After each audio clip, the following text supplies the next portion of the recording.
बिस्मिल्लाहिर्रहमानिर्रहीम। Question number 3.9 में कहता है the following table gives the marks obtained by a batch of 5 candidates in an examination in history, statistic and economics. जी, 3 subject हैं, history है, state है और इकोनॉमिक्स है, और 5 स्टूडेंट हैं। उन स्टूडेंट्स का ये रोल नंबर है, रोल नंबर 1, 2, 3, 4 एंड 5। हिस्ट्री के ये मार्क्स हैं, स्टेट के ये मार्क्स हैं, इकोनॉमिक्स के ये मार्क्स हैं। जो रोल नंबर 1 है उसने हिस्ट्री में 41 मार्क्स लिए हैं, स्टेटिस्टिक में 46 लिए हैं, इकोनॉमिक्स में 50 नंबर लिए हैं। रोल नंबर 2 जो है उसने हिस्ट्री में 35 लिए हैं, स्टेटिस्टिक में 50 लिए हैं और इकोनॉमिक्स में 52 लिए हैं।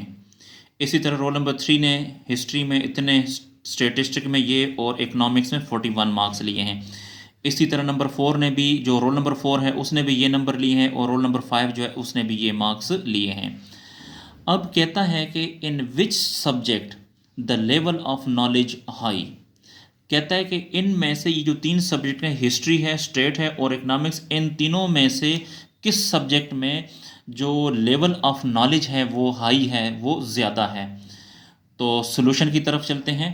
तो इसमें भी हम अरिथमेटिक मीन मालूम करना है, तो अरिथमेटिक मीन के ज़रिए हमें लेवल ऑफ नॉलेज का पता चल जाएगा कि लेवल ऑफ नॉलेज किस सब्जेक्ट में ज़्यादा है।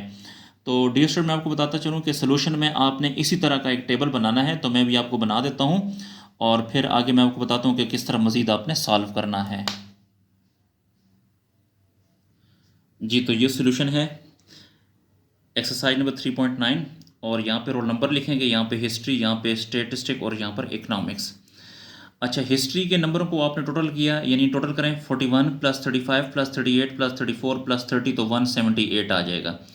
इसी तरह जो स्टेट है उसके मार्क्स का टोटल करें तो 46 + 50 + 39 + 50 + 38, तो इनको प्लस करेंगे तो वो 223 आ जाएगा। इसी तरह यहाँ से लेके यहाँ तक इनको प्लस करेंगे तो आपके पास 228 आ जाएगा।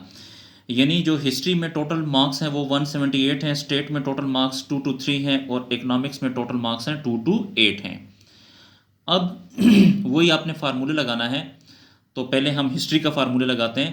तो एक्स बार का मतलब है मीन मालूम करेंगे। मीन का फार्मूला है एक्स समेशन x/n। तो देखें, ये हमने हिस्ट्री के लिए लिया है। तो हिस्ट्री के टोटल मार्क्स कितने हैं 178, इसकी जगह लिखेंगे 178 डिवाइड बाई n का मतलब है कितने नंबर हैं, तो 1 2 3 4 5, तो 5 नंबर है। 178 को 5 पे डिवाइड करें तो 35.6 आ जाएगा। अब बारी है स्टेट की। तो यहाँ पे लिखें x bar statistic equal to वही वाला फार्मूला समेशन x/n। तो समेशन x, तो इनको स्टेट के नंबरों को यहाँ से लेके यहाँ तक प्लस किया तो 223 आ गया, इसकी जगह लिखेंगे 223। उसके बाद n है, n का मतलब है कितने नंबर हैं, तो 1 2 3 4 5, तो यहाँ पे 5 लिखेंगे। 223 को 5 पे डिवाइड करेंगे तो 44.6 आ जाएगा। फिर अब इकोनॉमिक्स की बारी है। तो x bar economics equal to summation x/n, ये फार्मूला सबके लिए एक ही होगा।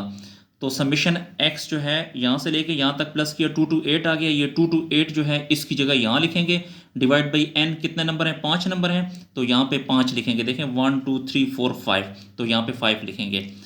अब 228 को 5 पे डिवाइड करें तो 45.6 आता है। हिस्ट्री में टोटल जो परसेंटेजेस है मार्क्स की वो 35.6 है, और स्टेट में 44.6 है और इकोनॉमिक्स में 45.6 है। तो इनमें सबसे जो ज़्यादा रेशो है वो ये है 45.6। ये क्या है, इकोनॉमिक्स है। तो लेवल ऑफ नॉलेज जो है वो इकोनॉमिक्स में ज़्यादा है, ठीक है, क्योंकि ये 35 कम है, 44 भी कम है, 45 ये सबसे ज़्यादा है। तो इकोनॉमिक्स है, इसके लिए यहाँ पे इसका आंसर लिखेंगे हाईएस्ट नॉलेज इन इकोनॉमिक्स, कि इकोनॉमिक्स में जो है हाईएस्ट नॉलेज है।